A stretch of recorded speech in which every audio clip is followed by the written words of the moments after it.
देश की सच्चाई कांग्रेस ने छुपाई। नमस्कार साथियों, मैं कांग्रेस की डरपोक नीति के बारे में एक एक करके खुलासा करूंगा और देश को ये बताऊंगा कि डरपोक मोदी सरकार है या कांग्रेस की सरकार रही है। क्योंकि कांग्रेस की जवाबदेही ज़्यादा बनती है। वो इस देश में 60 साल से अधिक तक इस देश के ऊपर राज किया है और कब कब डरपोक रही है कांग्रेस की सरकार और कौन डरपोक रही है, कौन सरकार कमज़ोर रही और कौन मजबूत रही, इन सब के बारे में मैं आपको अवगत कराता हूं। आइए, डरपोक कौन रहा जो 1947 में कश्मीर के बंटवारे में पाकिस्तान को 75 करोड़ रुपए दिया, वो डरपोक है। 1948 में और 1947 की पाकिस्तान और भारत के युद्ध में हमारी भारत की सेना जीतती चली जा रही थी, लेकिन अचानक ऐसा किसका डर सताने लगा, किसका दबाव आया कि ये जो कांग्रेस की सरकार थी वो अपनी सेना को वापस बुलाई और पाक ऑक्युपाइड कश्मीर को पाकिस्तान के कब्जे में दे दिया। डरपोक कौन है? डरपोक वो है जो 1950 के दशक में यूनाइटेड नेशन में स्थायी सदस्यता भारत को दी जा रही थी, लेकिन किसके दबाव में? भारत के प्रथम प्रधानमंत्री स्वर्गीय श्री पंडित जवाहरलाल नेहरू जी ने किसके दबाव में यूनाइटेड नेशन की स्थायी सदस्यता चाइना को दे दी? ये कांग्रेस को बताना होगा। अब आइए आगे आते हैं। 1947 में पाक ऑक्युपाइड कश्मीर पाकिस्तान को दे दिया। डरपोक कौन रही, कांग्रेस की सरकार या मोदी सरकार?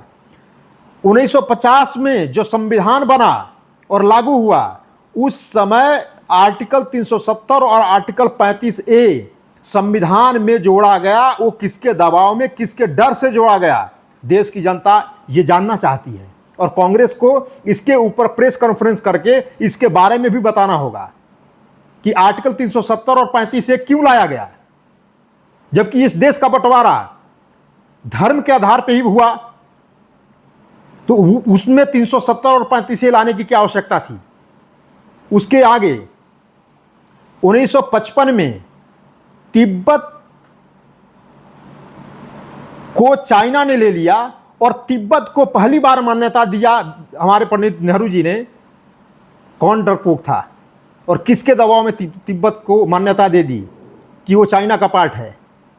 उसके आगे आते हैं 1962 में अक्साई चीन, जो 38,000 वर्ग किलोमीटर से ज़्यादा की ज़मीन जो चाइना को दे दी, उस समय कौन डर रहा था, कौन डरपोक था?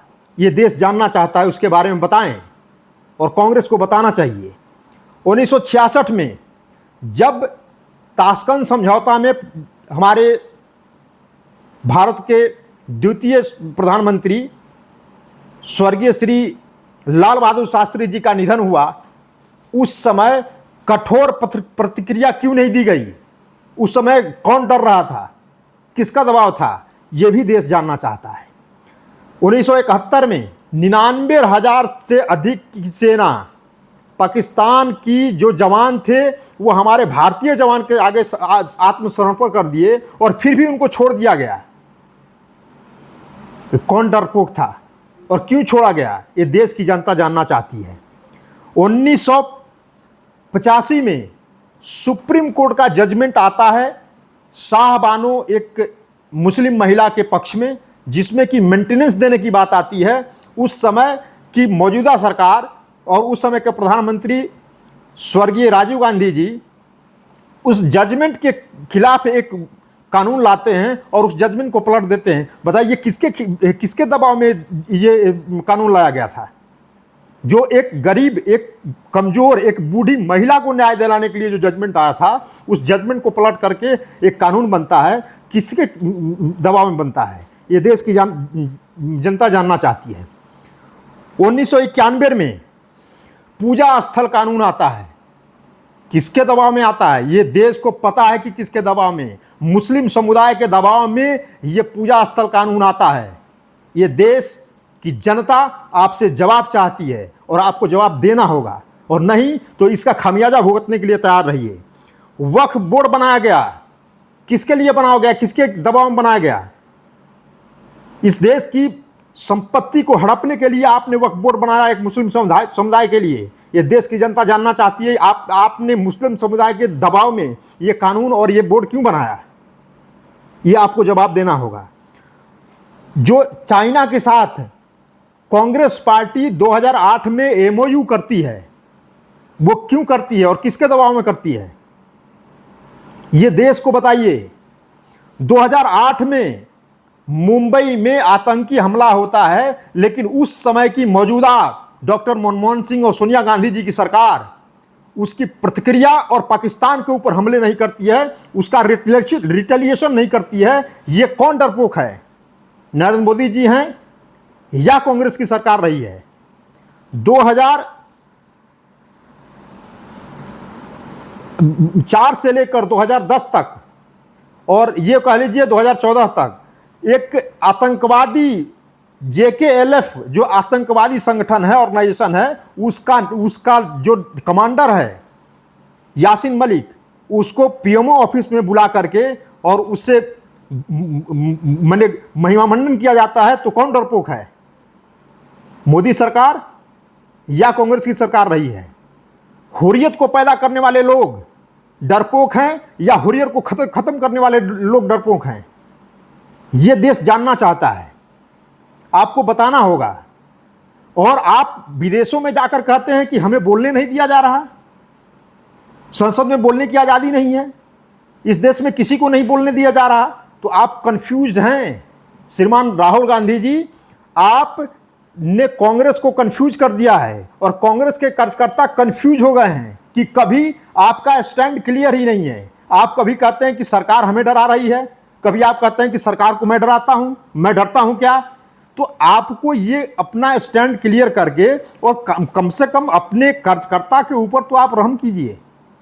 कार्यकर्ता कंफ्यूज है और कार्यकर्ता इस समय कह रहा है किसी की पंक्तियां हैं, मैं आपको आप लोगों को बताता हूं और देश की जनता इसको स्वीकार करेगी कि ये पंक्तियां हैं कि जहां में डूबना हो तो जहां तलाश करें, जहां में डूबना हो तो जहां तलाश करें, अपने आप को खुद में कहां तलाश करें। भटक गया है भुलाकर उन सब असूलों को, चलो फिर से कहीं और कारवां तलाश करें। ये कांग्रेस के कार्यकर्ता कह रहे हैं। और मैं बताता हूं कि मजबूत कौन है।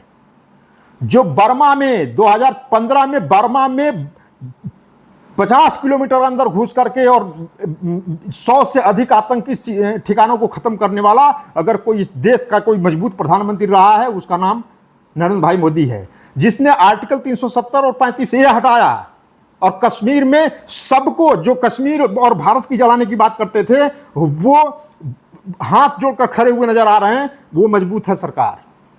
वो सरकार मजबूत वो है जो लोग कहते थे कि जहां राम जन्मभूमि के ऊपर राम मंदिर का निर्माण होगा तो पूरा देश जलेगा, और राम मंदिर का निर्माण हो रहा है। एक देश में एक चींटी नहीं मरी।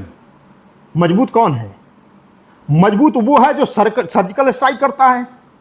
मजबूत वो है जो एयर स्ट्राइक करता है। और आप कह रहे हैं ये सरकार डरपोक है। आपको शर्म आनी चाहिए ये सब बात कहते हुए। और मैं उम्मीद करता हूं कि इस तरह की बेबुनियाद बातें और वाहियात बातें आपके जो आधिकारिक प्रवक्ता हैं और आधिकारिक पार्टी के लीडर हैं, ये इस तरह की बेबुनियाद बातें न किया करें।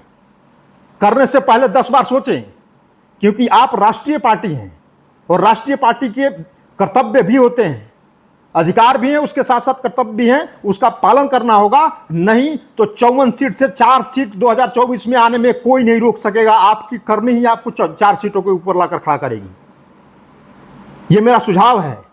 और देश की तरक्की में और ये जो समावेशी विकास जो लेकर नरेंद्र भाई मोदी जी चल रहे हैं, उसमें आप सहयोग करें। सिर्फ विरोध के लिए ही विरोध नहीं होना चाहिए।